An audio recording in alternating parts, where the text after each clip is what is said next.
हमारे सांसद जी लोकसभा में गए थे, गोबर की पोटली लेकर बांध कर गए थे रुमाल में, और उसे खोला। खोलते ही बवाल मच गया, स्यापा छा गया। काटो तो खून नहीं, आंखें डबडबा गई। कोई रो रहा था और किसी की आंखें सजल हो गई थी। दोस्तों, एक बड़ा मामला है गाजीपुर संसदीय क्षेत्र के बारे में आज हम बात कर रहे हैं। यह सामान्य इलाका नहीं है और इसके बारे में हम बताएंगे कि किस तरह से सांसद रो रहे थे। स्वयं प्रधानमंत्री की आंखें भी सजल हो गई थी। एशिया के सबसे बड़े गांव, जिसे गहमर के नाम से जाना जाता है, जाबाज सपूत जिसने संसद के भीतर बैठे हुए सांसदों की आत्मा को झकझोर दिया था। आज जैसे सांसद नहीं थे, आज जैसी कटुता और वैमनस्यता नहीं थी, झकझोर दिया था। पोटली बनाकर ले गए थे गोबर का अनाज।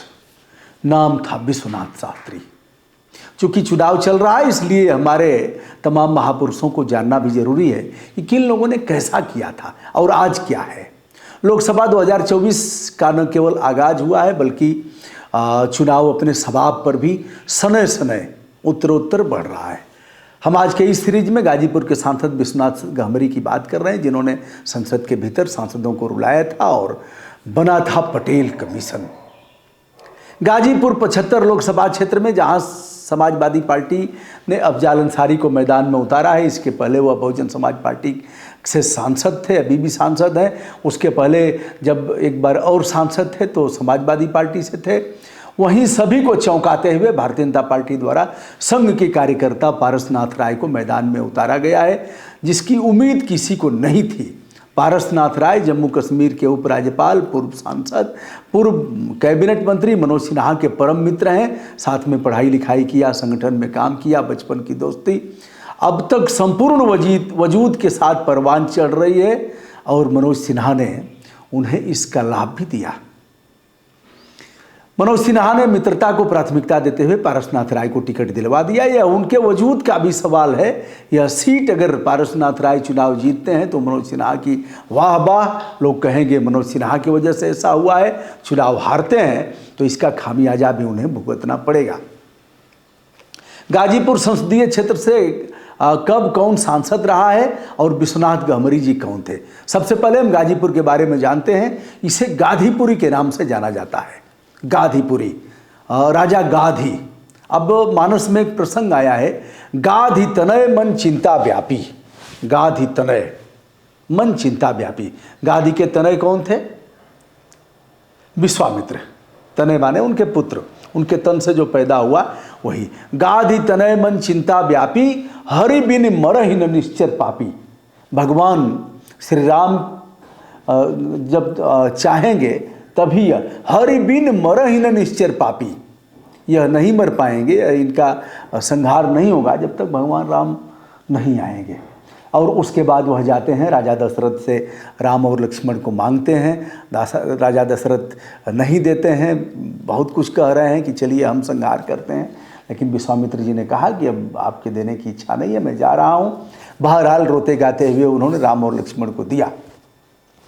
4 पुत्र चौथेपन में कष्टों से हमने पाए हैं, राम बिना हम कैसे रहेंगे, जो इन नैनों के तारे हैं। ऐसे आपने रामलीला में सुना होगा। बहरहाल आइए, एक तो राजा गाधी की यह धरती है बताई जाती है, और इन्होंने अपने तपोबल से, विश्वामित्र जी ने नई सृष्टि की रचना किया। भगवान राम के गुरु बनने का सौभाग्य भी प्राप्त हुआ। और पौराणिक मान्यताओं को यदि देखें तो यह महर्षि यमदग्नि की जन्मभूमि है, कर्म भूमि है, जिनके पुत्र महर्षि परशुराम पैदा हुए, जिन्हें भगवान विष्णु का अवतार माना जाता है।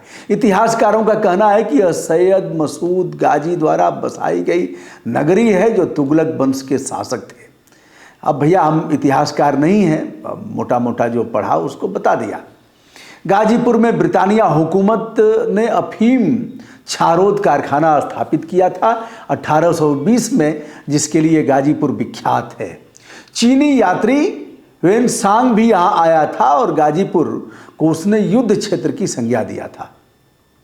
किसानों के सबसे बड़े नेता स्वामी सहजानंद जहाँ पैदा हुए, वहीं डॉक्टर मुख्तार अहमद अंसारी जो राष्ट्रीय आंदोलन के सिपाही थे, उन्हें मुस्लिम लीग के दमन के लिए उसकी धार को कुंद करने के लिए राष्ट्रीय कांग्रेस पार्टी का राष्ट्रीय अध्यक्ष बनाया गया था, जो अंसारी परिवार यानी अफजाल अंसारी के दादा लगते हैं। यहाँ लॉर्ड कॉर्नवालिस का मकबरा भी है, जो भूमि सुधार के लिए निकला था और गाजीपुर में ही उसका प्राणांत हो गया। वहीं उसका मकबरा बना है गाजीपुर शहर के पास ही, स्नातकोत्तर महाविद्यालय गाजीपुर के बगल में। 1857 की क्रांति के महानायक मंगल पांडे की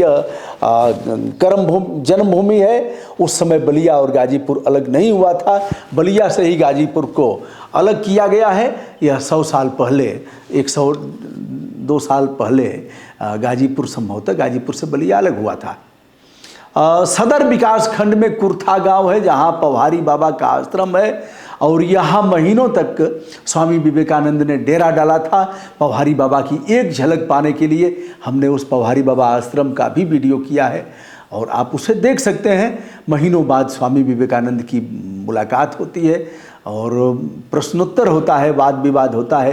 अंत में उन्होंने लोहा माना पवारी बाबा का और लिखा है, अद्भुत संत गाजीपुर में। आज भी उनका आश्रम है, जेल जैसी दीवारें आपको मिलेंगी पवारी बाबा के आश्रम। 2 वीडियो हमारे हैं, आप देख सकते हैं। शास्त्रार्थ होता है, विवेकानंद नतमस्तक होते हैं। उन्होंने अपने पुस्तकों में इसका उल्लेख किया है, पत्रों को आप देखेंगे जो पत्र व्यवहार करते थे उसमें पवारी बाबा को अद्भुत संत बताते हुए उन्होंने वर्णन किया है।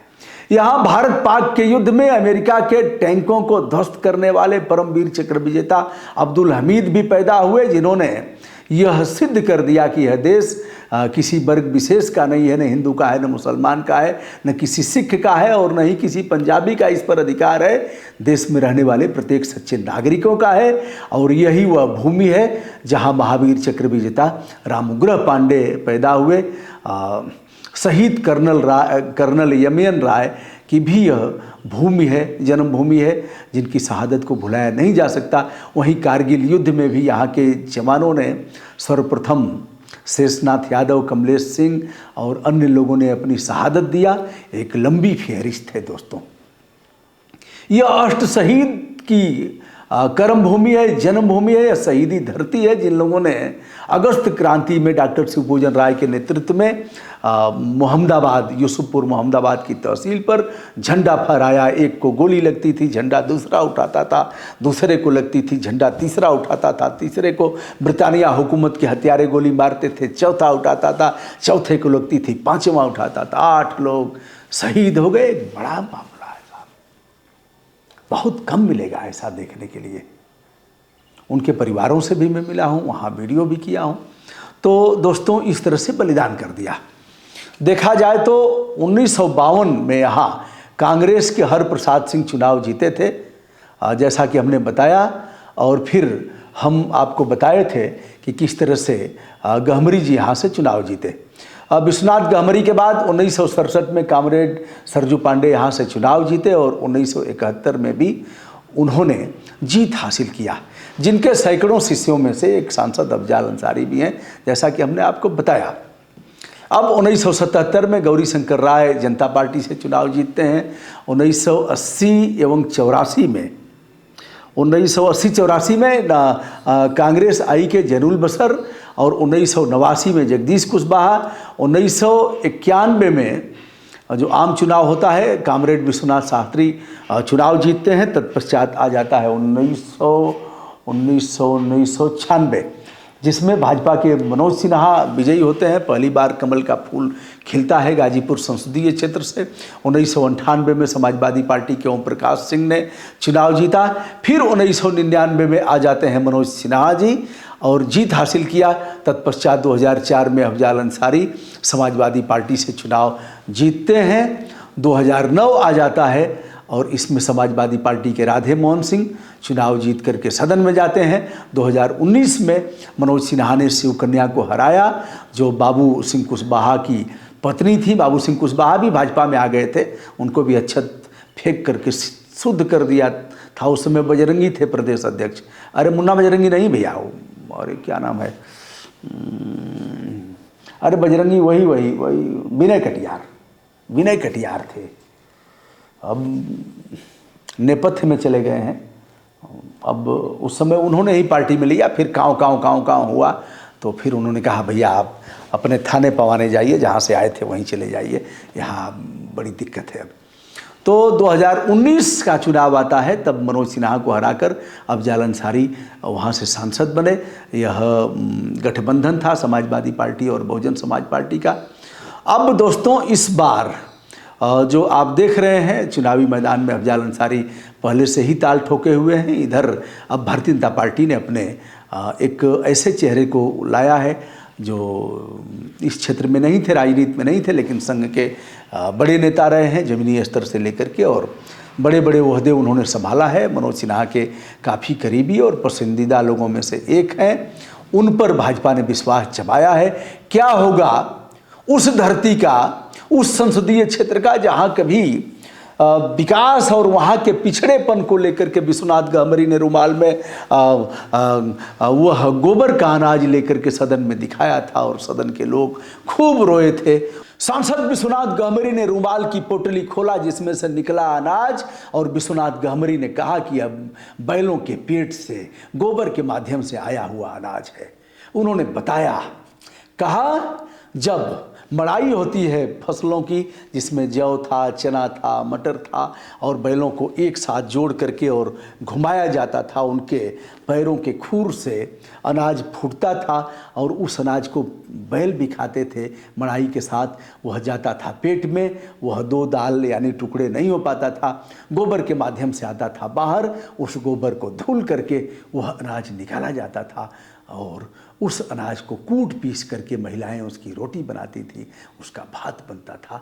जब दिखाया था तो बना था पटेल कमीशन। उस माटी का क्या होगा और कौन होगा यहाँ से प्रतिनिधित्व करने वाला, यहाँ की जनता किसे अपना प्रतिनिधि बना करके लोकसभा में भेजेगी। दोस्तों मैं हूँ ब्रजभूषण दुबे। तमाम संसदीय क्षेत्रों के मामले पर मैं वीडियो करता रहूँगा। आशा करता हूँ आप सभी का स्नेह और आशीर्वाद हमें प्राप्त होगा। विनम्रता के साथ बहुत बहुत धन्यवाद, नमस्कार, शुभकामनाएं।